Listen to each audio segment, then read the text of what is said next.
Is it possible to hear a sound made 155 years ago? Well, the father of modern radio, Guglielmo Marconi, thought so when he theorized that sound waves never died and could be recovered from the chasm of history. You see, Marconi's belief was based on a dream that humans would be inspired if they could recover sounds from the past, like listening to Jesus' Sermon on the Mount. Of course, he was wrong in the belief that these sounds were out there floating in the air, as science would later prove that sound waves fail to vibrate over vast distances. Now, thanks to technology, we can play back perfect reproductions of sounds, of songs, and even words. But there's still an important step that requires one to actively listen and absorb those sounds. You see, there has to be an intentional act of turning on a device, pressing play, and sitting down to hear the recording. And in many ways, the sounds of General Order Number 3, issued on June 19th, 1865, have been lost to history and to the noise of modern-day clutter that fills the airwaves from our entertainment-driven culture. You see, not enough people in society hunger for inspiration from that day, nor do they see a need to intentionally read or listen to the proclamation about freed slaves because they no longer live under that system. At the same time, there are forces that do not want the freedoms of General Order Number 3 to be heard again. But forces that resist change must always be imposed upon by a greater force that intends to deliver the guarantees of freedom, equality, and fairness to people that have known oppression and marginalization. That greater force will be put in place by people that believe there is a need to proclaim and deliver the promise of freedom again and again. Now, these are some of the reasons why Juneteenth is so significant for the birth of a new Black culture in America and around the world. See, if you completely silence the entertainment output from our devices for just a moment, you will hear Juneteenth loud and clear and see it as a historic flashpoint that kicked off the greatest era of global Black expression that still thrives and flourishes today. The people of Texas are informed that in accordance with a proclamation from the Executive of the United States, all slaves are free. This involves an absolute equality of personal rights and rights of property between former masters and slaves. General Order Number 3. These 40 words would change everything and nothing at the same time. After 2.5 years of denial, hundreds of thousands of Blacks would finally learn that the Union's victory in the Civil War had made freedom's promises available to them. Celebration and shock rippled throughout the Black community in an area larger than France and Spain combined. Tears and songs flowed through the streets and across ranches and farms where generations had toiled in brutal and harsh conditions. But the question of how this season of change could be deferred for so long continued and continues to be studied today. Now, one of the reasons Texas was able to put off the proclamation of freedom to the slaves within its borders was a shortage of Union soldiers throughout the Civil War. You see, without sufficient troops to go in and enforce the order of emancipation, slave owners were empowered to continue their resistance of informing slaves as to their freedoms.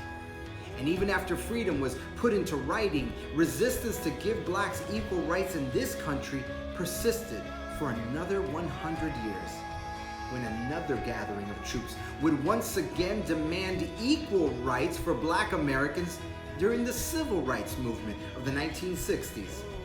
Now, this new proclamation required an army of Black, white, rich, poor, religious, militant, and thousands of diverse supporters to fight for the rights of Black Americans as full and functioning citizens of our modern democracy. You see, those that heard the speeches of Martin, Malcolm, and Medgar, and other leaders of change in that decade had their appetites awakened to the endless possibilities of a real American dream of liberty and justice for all. Now, even with new laws, the struggle to see blacks succeed in this country continued even into the 21st century as the next resistance appeared in a culture of unequal law enforcement, harsh and unreasonable prison sentences, and disproportionate incarceration with no re-assimilation strategies for members of the black community. Now, a recent victory in this struggle came as a result of celebrity awareness campaigns, bipartisan political efforts, and pressure from civil liberty institutions to pass the First Step Act. According to the Marshall Project, the First Step Act that was signed into law December 2018 would begin to correct the disparity in prison sentences for certain drug offenders. As a result, over 2,200 minor drug offense inmates were released in July 2019. And for these former inmates, the required education and career training programs outlined in the law are key to their success and as essential to their freedom as the work of the Freedmen's Bureau from the 1860s. Now, let me take you back to that time, because integration into the country was very important, and it was vital to the slaves at that time as they learned about their freedom on Juneteenth. Now, Congress at that time established the Freedmen's Bureau in 1865 to help millions of former black slaves and poor whites in the South in the aftermath of the Civil War. Now, this agency would help them by providing housing, medical aid, education, and legal assistance. Now, historians note that this agency, though, was severely underfunded and understaffed many times. It was opposed by politicians that never believed in the mandate that required its creation in the first place. But despite these difficulties, the Freedmen's Bureau managed to build institutions of education and hospitals, assisted with legal matters such as marriage and land ownership, and secured rights for black families and veterans throughout the South. The need for this agency to exist was essential to undoing some of the harm of the previous years of black oppression. But only 12 years later, pressure from Southern whites and other political foes forced the agency to shut down. Today, there are voices that say the struggle for equality is over. There's no need for intervention in the development of minority cultures in this country. But data from the U.S. Department of Education's National Center for Education Statistics found that by 2025, the majority of American high school graduates will be students of color. By 2030, the majority of college students will be students of color. And the high number of minorities entering post-secondary education might not have been possible if there had not been spending and investments in early education programs, in affirmative action policies, and state colleges and universities. As policies like affirmative action get challenged and repealed, states are finding creative ways to replace them and make sure that the progress that we've made in minority education is not lost. According to research from the Century Foundation, 8 states that educate 29% of U.S. high school students have already eliminated affirmative action as a state policy for college admission. Right here in Florida, where Governor Jeb Bush did away with it through executive action, state universities and local educations then stepped in and created their own pathways for guaranteed admission to public colleges for top high school graduates. They funded programs to go after first-generation college student recruitment, and they added socioeconomic factors to the college admission process. As a result of these efforts, enrollment of African American and Latino students under race-neutral admission reached or exceeded the level seen in the year before the ban. In other words, even when political forces eliminate necessary agencies that level the playing field for minorities, there must always be a modern-day Freedmen's Bureau led by people in society who believe that proclaiming freedom is not enough and preserving it requires action. Now, one of our country's greatest black writers, Ralph Waldo Ellison, authored a novel named for this important holiday, Juneteenth.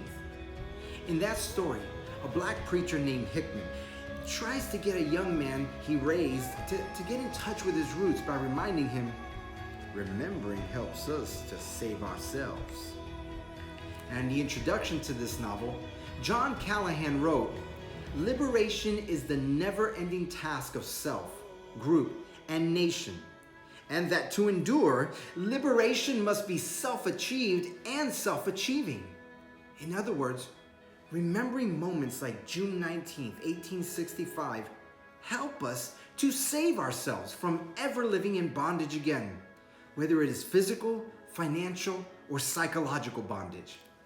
Callahan puts the responsibility of maintaining our freedom on us by becoming self-achieved and self-achieving, or in other words, engaging in a process that never ends. Although the generations of enslaved black Texans were unable to obtain their freedom quickly or on their own, once they obtained it, it was everyone's job to remember what life was like before freedom, what it means to be free, and what it takes to hold on to that freedom. Taking ownership over the next steps to hold on to the freedoms decreed on Juneteenth is the work of all Americans, because the loss of one man's freedom is the loss of all men's freedom. The gift of liberation and freedom cannot be viewed as a one-time event in history, but it must be attained, guarded, proclaimed, and taught to every generation. So happy Juneteenth, everybody.